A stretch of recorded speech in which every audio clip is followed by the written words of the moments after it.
Olá, alunas e alunos. Esse vídeo é referente à unidade 1 da nossa disciplina de Seminário em Pesquisa. Hoje nós falaremos sobre a construção do objeto. É um dos primeiros passos que um projeto de pesquisa exige. Nessa unidade, buscamos atender a alguns objetivos. Eu vou listá-los, então. Primeiro, é refletir sobre o problema e também a construção do objeto da pesquisa. O segundo, elaborar uma questão central e, a partir dela, pensar o objeto de acordo com seus desdobramentos durante todo o processo de pesquisa que vocês vão percorrer. E terceiro, é fornecer os elementos para o desenvolvimento da justificativa dos objetivos e a base conceitual que vocês usarão na pesquisa de vocês. Antes de iniciarmos o nosso trabalho, precisamos ter em mente que as manifestações humanas qualquer manifestação humana pode ser transformada em objeto de pesquisa. Pois essas manifestações deixam vestígios, deixam pistas que vão se tornar fontes para a execução de um trabalho historiográfico. A nossa disciplina, ela pretende fornecer os subsídios para que vocês construam esse projeto de pesquisa que mais tarde se transformará na pesquisa em si, bem como vamos ajudar também na execução desse projeto através da análise das fontes, que nós falaremos em uma outra unidade especificamente, e também a fundamentação do referencial teórico-metodológico, que também será tratado numa outra unidade. Então, vamos lá. Um projeto de pesquisa ele deve ser composto de problemática, justificativa, objetivos, base conceitual e referencial teórico, a análise dos dados obtidos através das fontes e a metodologia referente para cada tipo de fonte escolhida para a sua pesquisa. Tenha muito cuidado ao realizar a escolha do seu tema. Não esqueça que é preciso desconstruir a ideia de que existem grandes acontecimentos e grandes nomes e suas realizações na história. Todos têm história, todas as pessoas têm história, não existem grandes nomes. Também tome muito cuidado com a escolha de um tema muito amplo. Nós não temos tempo suficiente para uma pesquisa sobre história das mulheres no Brasil, por exemplo. Você precisa estabelecer recortes temporais, recortes espaciais. Como que você vai fazer isso? Você pode fazer perguntas que vão facilitar um pouco esse processo. Por exemplo, qual o aspecto da história das mulheres te interessa? Que grupo de mulheres você pretende pesquisar? Que época essas mulheres viveram? Que espaço elas ocuparam? Qual a localização geográfica dessas mulheres? Respondidas essas perguntas, você vai criando recortes no espaço e no tempo, ok? Vejam que o recorte temporal ele não é definido pela realidade em si, mas sim por uma visão da realidade. Essa pergunta que você vai realizar para definir o seu recorte temporal vai definir também a problemática a partir do aspecto que você quer revelar nessa situação específica. Então, as perguntas são muito importantes para que você chegue a uma delimitação no tempo e no espaço, de acordo com o tema que te interessa realizar uma pesquisa histórica. Esse recorte, o temporal, ele não necessariamente precisa ter um tempo estabelecido, redondinho, certinho. Não precisa ser 10 anos, 20 anos, 30 anos, 100 anos. Esse recorte temporal ele pode ser maleável desde que os tempos estabelecidos, escolhidos, estejam fazendo uma ligação. Por exemplo, você vai realizar uma pesquisa sobre o trabalho das mulheres lavadeiras na década de 1920. Mas você descobre que existem mulheres lavadeiras que continuam trabalhando de forma parecida com as de 1920 e em 1950. Você pode muito bem dar um intervalo de tempo na sua pesquisa para se voltar para as mulheres de 1950. O que une a temporalidade aí, no caso, seria o mesmo trabalho que elas realizam. Então, o recorte temporal ele não é engessado, você pode estabelecer ele de diferentes formas. Mas não esqueça, o problema é que define o recorte e não ao contrário. Você precisa ter uma pergunta para definir o seu recorte. A resposta dela vai te direcionar para isso. Bom, você escolheu o tema, você escolheu os recortes. Não é raro que nós nos apaixonemos pelo tema que nós escolhemos. Muita calma nessa hora. Não deixe que a paixão pelo tema, que o teu envolvimento com o tema, tire a cientificidade do seu trabalho. Você corre o risco de deixar seu trabalho superficial. Portanto, não faça apelações individuais, não defenda uma causa pessoal sem embasamento teórico. Essa pesquisa ela precisa ser relevante para a comunidade científica e não apenas para você, ok? Como saber isso, então? Mais perguntas, então. As perguntas sempre nos levam à resolução desses problemas. Você pode fazer 4 perguntas básicas. O tema é viável no que se refere à existência e o acesso às fontes históricas? A segunda, existe documentação suficiente para que o trabalho seja analisado? Terceira, existe tempo hábil para a realização da análise dessas fontes, pela definição do recorte temporal e espacial que você estabeleceu? E quarto, foram desenvolvidas as leituras, as reflexões necessárias que deem aporte teórico à sua pesquisa? Se você delimitou o seu tema no espaço, no tempo, se você realizou uma leitura prévia da parte teórica, da parte metodológica, e você vê o seu trabalho com viabilidade de ser realizado no tempo que você tem disponível para isso, então chegou o momento de você entrar em contato realmente com suas fontes e conhecer o que já existe publicado sobre o tema, para que assim você elabore a sua problemática de pesquisa. Bom, as fontes de pesquisa são vestígios, são registros deixados por diversos tipos de manifestações humanas. Essas fontes elas podem ser textuais, elas podem ser imagéticas, elas podem ser orais, materiais, podem ser arquitetônicas, podem ser midiáticas. E existem inúmeras formas de você encontrar uma fonte histórica para ser trabalhada em uma pesquisa. Mas não esqueça que elas são repletas de intencionalidade. Uma fonte histórica ela nunca é neutra, ela nunca é sem direcionamento. Quem criou, quem construiu, quem analisou essas fontes e disponibilizou, essa pessoa, essas fontes elas estão repletas da interpretação e de alguma intencionalidade por parte dessas pessoas, desde que elas foram produzidas até o momento que o historiador vai analisar. Então as fontes elas não são inocentes, as fontes elas têm intencionalidade sim, não existe fonte neutra, ok? Quando você começou o seu trabalho de delimitação do tema, você tinha questionamentos mais abrangentes, muito mais próximos do senso comum. A partir do momento que você define o seu objeto, que você situa ele no tempo, no espaço, você vai criando questionamentos mais específicos, mais aprofundados, até que você chega ao questionamento central do seu objeto. Esse questionamento central do seu objeto, ele é baseado no seu contato com as fontes e também na sua leitura com a parte teórica e metodológica durante todo o processo do seu projeto de pesquisa. É isso que vai definir a cientificidade para o seu trabalho. É a partir dessas leituras que você vai transformar o seu trabalho em um trabalho científico. Por isso que é tão importante que você crie um referencial teórico. O que é, então, o que deve conter nesse referencial teórico? Deve conter uma linha metodológica que você vai escolher e as principais obras publicadas sobre o tema escolhido por você também. Em geral, essa abordagem teórica ela é realizada em 3 passos. A primeira é a exploração das leituras e a análise de diferentes abordagens sobre o tema. E a segunda é o diálogo entre o objeto e esse quadro de referências teórico-metodológicas.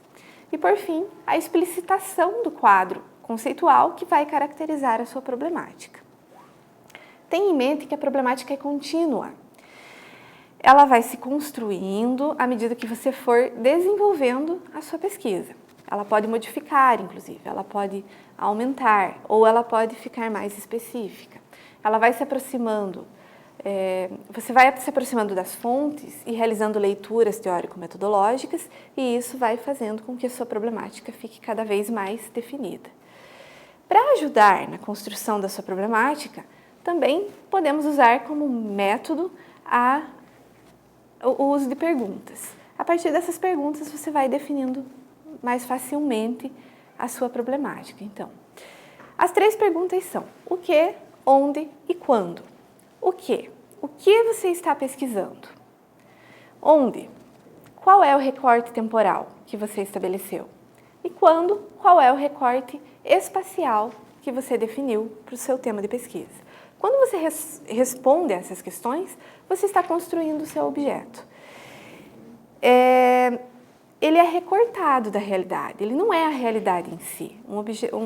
Um enfoque de uma pesquisa nunca é a realidade, é a sua visão daquela realidade, é um recorte criado através da resposta dessas perguntas que definem delimitação no tempo, no espaço, através do confronto com as fontes, através das suas leituras teórico-metodológicas também. Quando você realiza uma pesquisa científica, como eu já falei para vocês, ela precisa ter pertinência para a comunidade científica também. Ela não pode ser simplesmente interessante, ela tem que ter um propósito. Como você vai mostrar para a comunidade científica que seu trabalho é importante, que seu trabalho faz sentido para a ciência? Através da justificativa, que é um item importantíssimo do projeto de pesquisa também. É na justificativa que você vai explicar como é relevante o seu trabalho para a comunidade. Para construir a sua justificativa, você também pode usar uma pergunta de partida. E a pergunta é simples. A pergunta é: por quê? Por que o meu trabalho é pertinente para a comunidade acadêmica? Através dessa resposta, você vai dando essa justificativa e demonstra como o objeto estabelecido por você, em contato com suas fontes e com a sua leitura teórico-metodológica, você demonstra por que ele é tão pertinente para a comunidade científica. Lembre-se que essa definição, essa construção do projeto, ela não está se dando de forma aleatória. Você está definindo ela. O pesquisador define o seu objeto, a sua justificativa, a sua delimitação, delimitação temporal ou espacial, e isso é totalmente baseado no seu referencial teórico-metodológico. Por isso, a leitura é importantíssima. Você não pode pular essa etapa de forma alguma. Você também deverá explicitar os seus objetivos de pesquisa. Essa etapa da elaboração da investigação consiste em tornar a problemática da pesquisa operacionalizável e então conduzir um trabalho de observação e análise.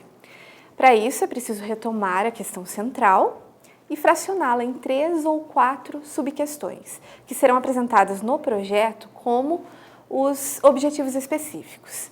Esses objetivos eles devem ser listados de acordo com o grau de importância na execução e também no desenvolvimento do projeto. Uma dica é que eles iniciem com o verbo no infinitivo, por exemplo, identificar, refletir, interpretar, analisar, verificar, investigar, perceber.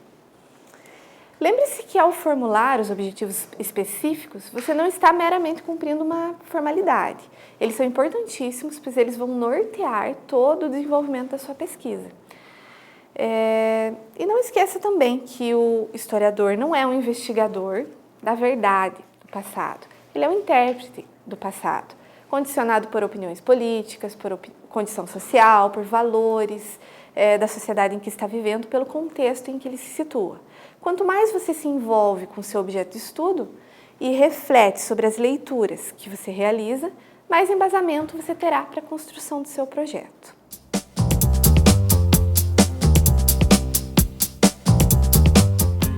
Então, dando continuidade à nossa unidade 1, que trata da construção do objeto de pesquisa, eu trouxe 2 acadêmicas do curso de mestrado em História, e elas vão ajudar vão colaborar com a gente para que nós entendamos como se dá esse processo de construção do objeto, delimitação no tempo e no espaço e também a parte da seleção de fontes, como se dá o trabalho com as fontes, a escolha das fontes. Então, eu estou aqui com a Andressa Luane Rossi, que é mestranda do programa de mestrado da Unicentro. Ela também é graduada em História pela UFES, Universidade Federal da Fronteira Sul, né? E com a Karina Bockner, que também é mestranda em História pela Unicentro e tem a graduação em História pela Unicentro também, não é, Karina? Então, em primeiro lugar, eu gostaria de pedir para que vocês apresentassem seus temas de pesquisa, para que os alunos saibam, né, o que vocês estão pesquisando, ok? Então, a minha pesquisa é sobre o processo de implantação da Embrapa, a Empresa Brasileira de Pesquisa Agropecuária, na cidade de Concórdia, no oeste de Santa Catarina. É a unidade de suínos e aves. Dentro dessa unidade, eu trabalho especificamente com as questões do programa de melhoramento genético. Por exemplo, todos os processos que foram acontecendo em decorrência da implantação dessa unidade, especificamente de um programa de melhoramento genético para a região. O que vai acarretar, quais são as transformações que vão ocorrer na região por causa disso e por que vem para Concórdia, para o oeste de Santa Catarina, essa unidade da Embrapa. E a sua pesquisa, Karina? O tema da minha pesquisa é Movimento das Mulheres da Primavera, Feminismo e Religiosidade em Guarapuava. Eu me interessei pelo tema por ser o primeiro movimento de mulheres da cidade de Guarapuava, né? Conversando com uma colega, eu descobri que ela participava do movimento e aí eu fui tentar descobrir como que o movimento funcionava em si, né? Como que eram as ações delas, como que elas se construíam, como que elas se percebiam enquanto movimento, né, de mulheres. E achei interessante também a organização delas, como que mulheres, né, que já é difícil mulheres se reunir por uma causa, né? E eu achei interessante como que todas as semanas, num domingo, às 9 horas da manhã, elas faziam essas reuniões e o que motivava elas a continuar, né, desde 2004. É importante colocar isso, né, que o movimento é de 2004, a minha pesquisa vai de 2004, quando surge o movimento, até 2012, né. Inicialmente, na graduação, eu fiz um artigo que foi até 2008 e agora, no mestrado, eu prolonguei a temporalidade até 2012. Né? Então, por que foi interessante, eu achei interessante desenvolver esse tema? Justamente por elas serem mulheres que saem da igreja, que estão dentro da igreja católica e que, a partir disso, então, elas começam a se motivar para fazer reuniões fora da igreja. E aí começa a surgir a ideia de movimento de mulheres. Né? Obrigada. Andressa, conta pra gente como que foi a definição do teu objeto de estudo e como que você fez a parte da delimitação no tempo, no espaço.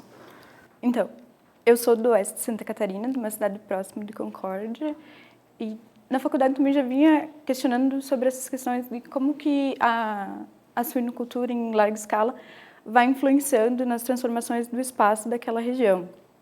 Por exemplo, como que ela vai, do início do século XX, de uma produção familiar para o consumo local, para um comércio em pequena escala, e vai se tornar uma grande produção de uma commodity, a carne suína, a partir de meados do século XX, com as instaurações das grandes agroindústrias.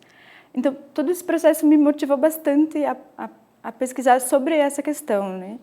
Na questão histórica, ela vem sendo amplamente discutida ligada às agroindústrias. A questão da exploração do trabalho, organização, nesse sentido. Mas na questão da ciência, como que o pensamento científico vai contribuir para essas transformações, ainda é uma coisa pouco explorada. Então, eu acredito que a Embrapa, em 1975, quando ela instaurou essa unidade em Concórdia, ela pode ser considerada como um marco dentro das questões de pesquisa científica de um local que já estava se organizando de forma das empresas e associações em relação a essa produção.